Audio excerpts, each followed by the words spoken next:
The legendary P-51 Mustang, the absolute icon of the US Air Force that has been featured in countless movies and games. The plane that, according to some, has won the war. Now, we don't really care if it won or lost the war, we are here to see how it performs in War Thunder. And oh boy, when it comes to P-51, there are about 10 billion different variants of it in the game. There are in fact so many that I decided to make this video a tier list. Covering them separately would take ages, and ain't nobody got time for that. This video will also be helpful to new players, as trying to make sense of all the Mustangs in this game is almost impossible without outside help. After all, stat cards are useless, and the War Thunder wiki is a pile of trash. This tier list is my personal opinion, not to be taken as objective facts, etc, etc. You know the drill. With that said, let's get right into it. I will start with the lowest BR Mustang and end with the highest. But first, let me tell you about the sponsor of this video, World of Tanks. It's a legendary game about tank battles that wants you to choose one of the 800 unique vehicles and have fun playing them. What tanks does it have? Well, there are small tanks, there are big tanks, and there are even double-barreled tanks for situations when one cannon just isn't enough. Or, if you prefer to sit back and relax, there is always artillery. Not only are all these vehicles authentic and beautifully crafted, but every single one of them has a dedicated role. You will be fighting across open fields, mountains, forests, deserts, and industrial zones. Each map is special and allows you to come up with different strategies to dominate the enemy team. Combine this with countless different game modes and you can be sure that World of Tanks will keep you entertained. And the best part, it's free to play. Make sure to use the link in the description below to get 250,000 credits, 7 days of premium, and a premium tier 6 Cromwell tank, as well as 3 awesome rental tanks for 10 battles each. If you already have an account but haven't played in 30 days or more, use the link and you will get 3 days of premium, a premium Centurion Mark V tank for 7 days, and a cool camouflage to show off your tank fashion sense. So, the first one on the list is A36, a 2.7 BR attacker. Yes, this is in fact a Mustang, just a slightly unusual one. This is essentially an early P-51A with the weaker Allison engine that has been modified for use as a ground attacker. This plane is a very good baseline that teaches new players the basics of flying a Mustang.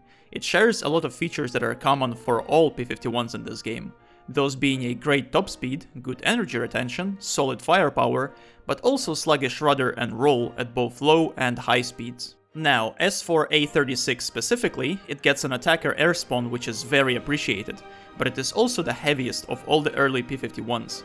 You do feel this extra weight anytime you try dogfighting in this plane, so it is usually ill-advised. It also gets access to gun pods, which increase the amount of 50 cals from 6 to 10, and that sounds amazing, but hear me out.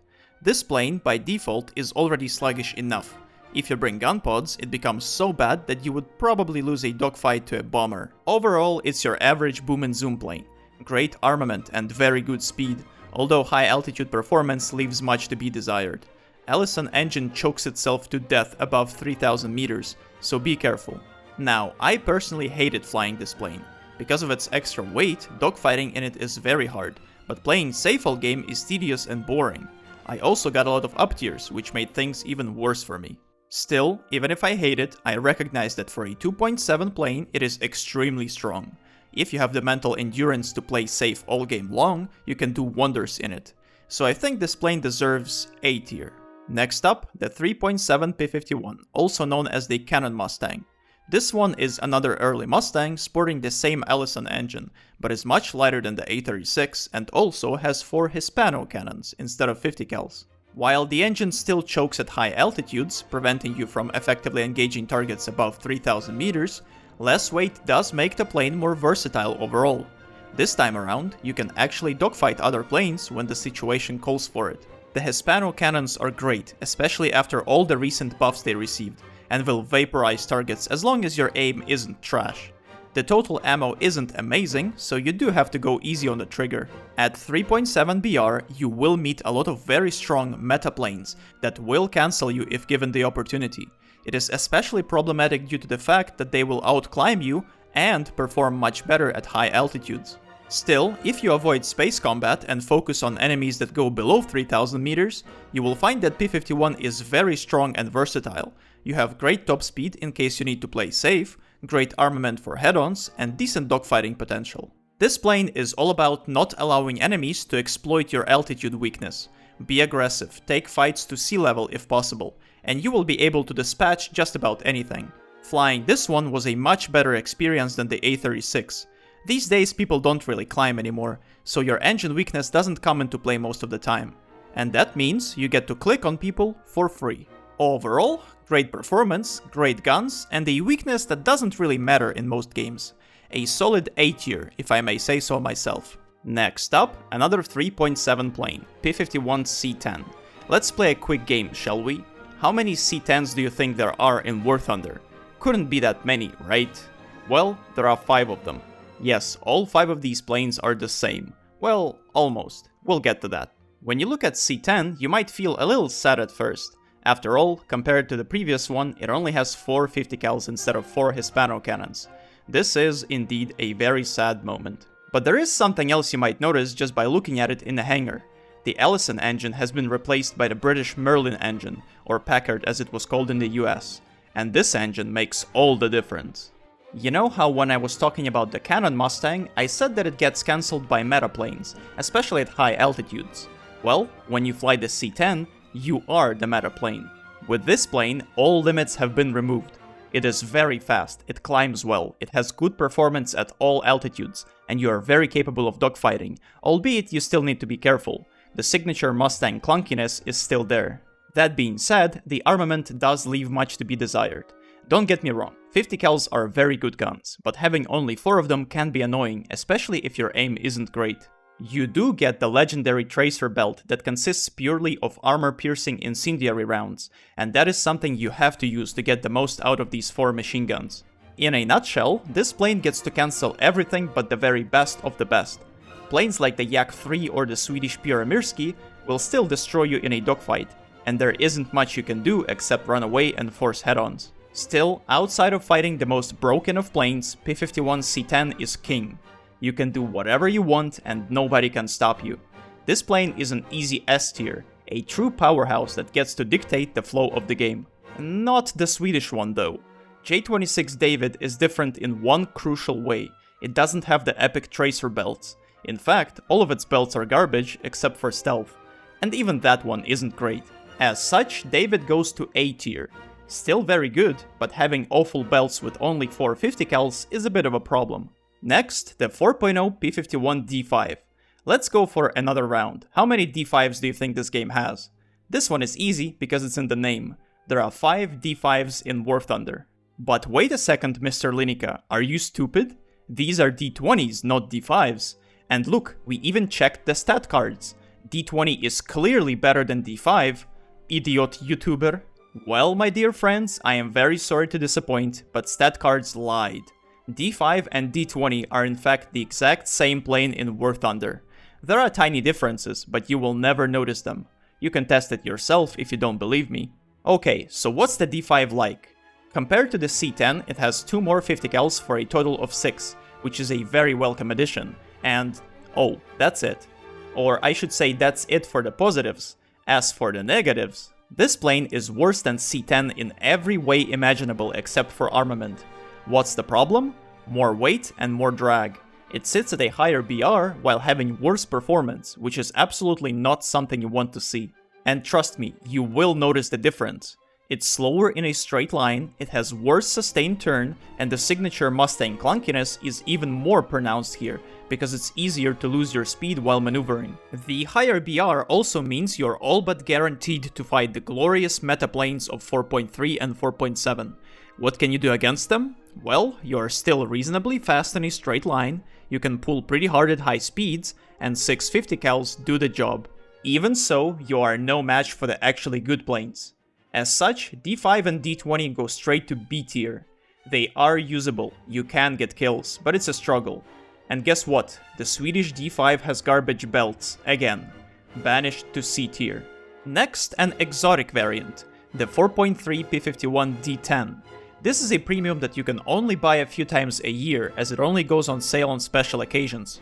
I have it, so why not cover it? If we look at stat cards again, it may seem like D10 and D20 are exactly the same.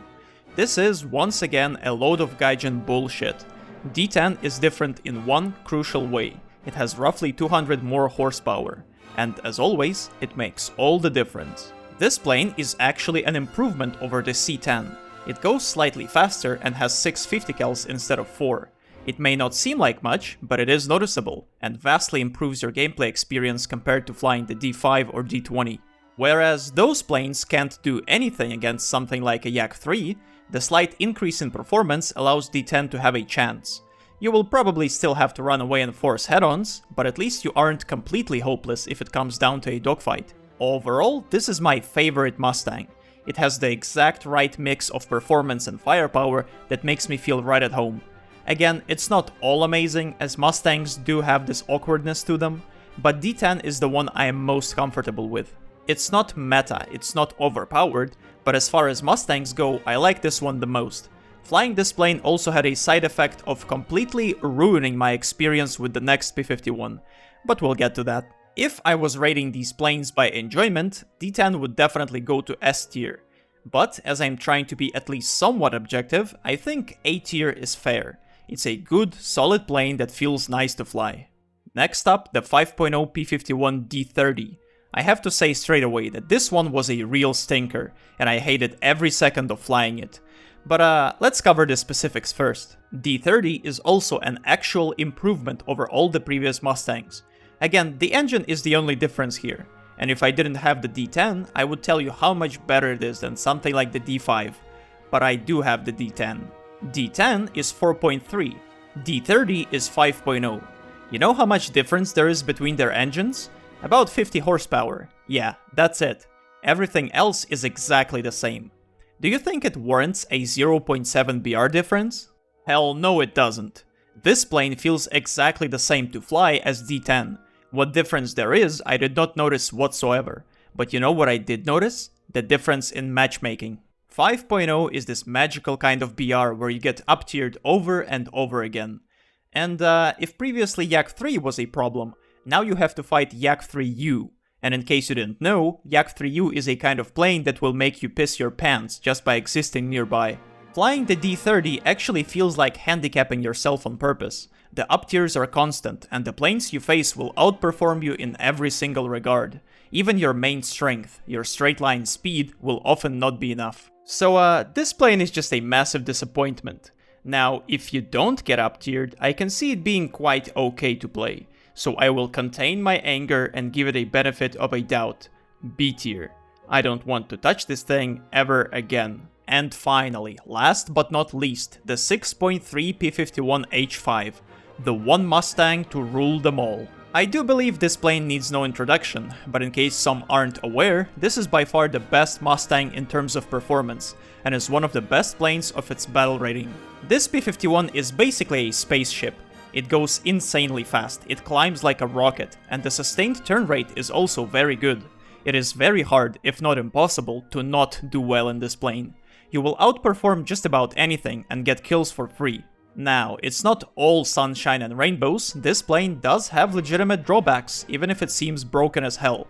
First of all, the signature Mustang jank is still here. Your rudder will die at high speeds, and so will your roll rate at low speeds. Second, while the performance is out of this world, your engine cannot run at full power forever. You are strictly limited to about 7 minutes of WEP. For these 7 minutes, you are a god.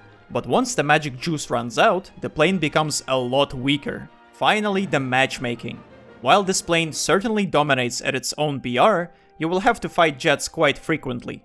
It's not really a tragedy, you can still kick their ass without much issue, but if they play safe, there isn't much you can do. Now, while P-51H does have drawbacks, it's still an insanely powerful aircraft that shuts down the vast majority of planes it has to fight. In fact, it probably deserves to have its BR increased, although I don't think the awful US pilots will ever allow that to happen. So, as it stands, P-51H is an easy S tier, together with the C-10. Both are exceptionally good planes that have great potential, at least as long as the pilot is adequate. So there you have it, the complete P-51 tier list. I know I didn't cover P-51A, but that thing hasn't been available for purchase since 2015, so I don't think anyone really cares. I also did not include the double Mustang, but like, have you actually seen the thing? It's so ugly that I don't want to come anywhere close to it. No thank you. I'm sure a lot of you will disagree with my rankings, but hey, I hope we can have a civilized discussion, right? In fact, if you want to have a civilized discussion, why not come by my brand new Discord server? It's nothing serious, just a chill place to talk about the worst games in the world and perhaps even play the worst games in the world. Yes, that includes War Thunder.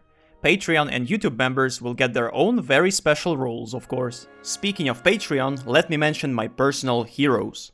Luminosity, Tronathon, Hidora, Kirati, Yegeri, Florian, Subvision, and CEO of Getting Snailed. Thank you for keeping this channel and my life from falling apart. Big thank you to World of Tanks for sponsoring this video.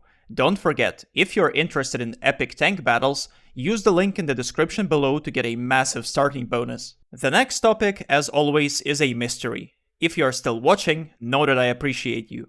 Thank you very much for making it to the end, and I shall see you next time. Farewell.